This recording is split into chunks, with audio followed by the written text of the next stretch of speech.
Tom Hauser here with another midweek blessing. Hey, I just want to read to you this morning's passage from G.P. Reads. It's from 1 Peter chapter 3.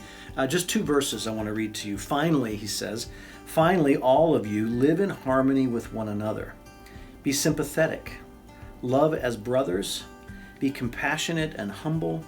Do not repay evil with evil or insult with insult, but with a blessing. Because to this you were called, so that you may inherit a blessing.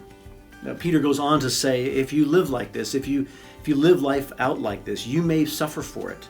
People may persecute you for it. And that's okay, he says. That's actually a blessing. To suffer for doing good is an okay thing.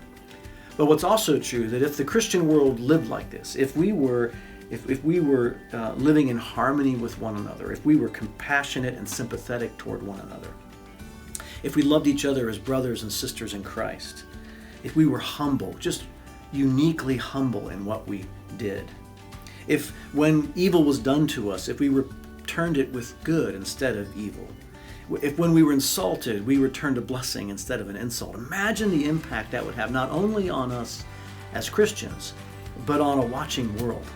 And yes, we might suffer for being like that. And yes, it'll be difficult to be like that. But it also could be true that if we live lives like that people, some of them would ask us, why?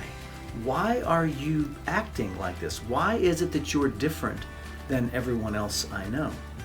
And what if our answer to that question was simply Jesus? That because Jesus came and lived and died and rose again and invited me into his kingdom, he has allowed me to be a different kind of person.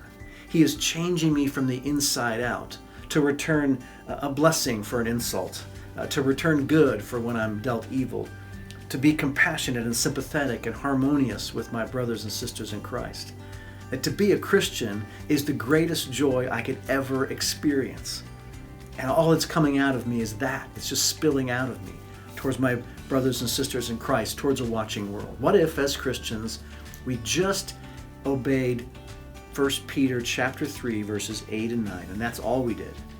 Wouldn't that be an amazing place to live? Wouldn't that be an amazing kind of person to be? Wouldn't that glorify God in ways that we never would even think would be possible?